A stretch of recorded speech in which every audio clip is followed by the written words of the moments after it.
Hey, good morning. It's Dr. James. I do hope and pray this message finds you and your loved ones peaceful, thriving, and well. And this morning, something I think you are going to really love. Often by this community, I'm asked, tell me about some of the things in your life that really change the trajectory of your life. Things that stop you in your tracks. It's like, oh my goodness, this is something I want to dedicate more of my life's work towards.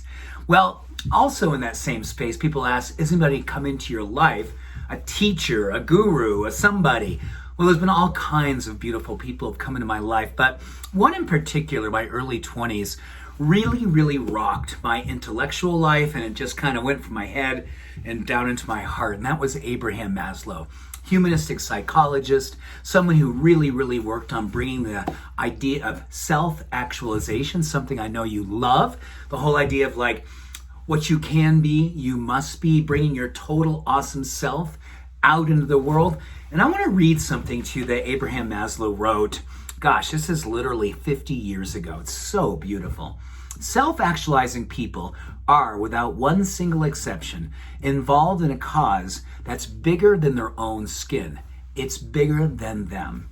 And something outside of themselves that literally consumes their inside. They are devoted, working at something which is precious to them, something that is passionate as a calling and a vocation.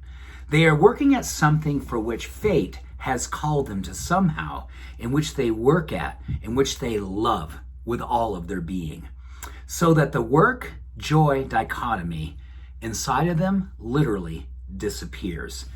Seneca, a beautiful Stoic philosopher, then said, if one does not know which port one is sailing to, there will be no wind that is favorable. Oh my gosh, I love that. So what Maslow was saying is that self-actualization is a vocation. It literally consumes us. And we know about the work from Harvard to Hopkins to Stanford on longevity, disease prevention, happiness, success, fulfillment. All of the things that you and I are kind of looking at every single day, this whole idea of self-actualization, for me personally, comes down to love.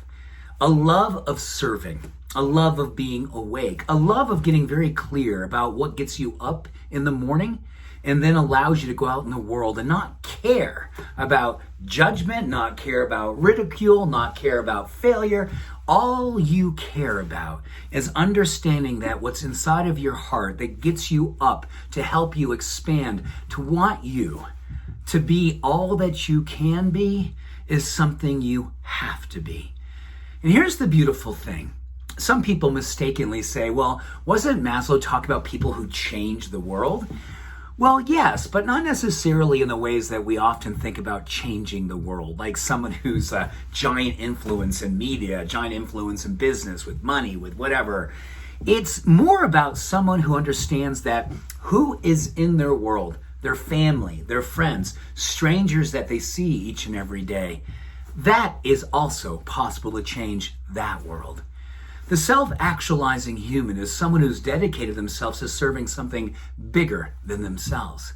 And something that when they say that the work and joy dichotomy literally disappears, it's because you wake up in the morning and everything that you do is in service of something bigger than you. And I love what Seneca said, if one does not know to which port one is sailing, there is no wind that is favorable.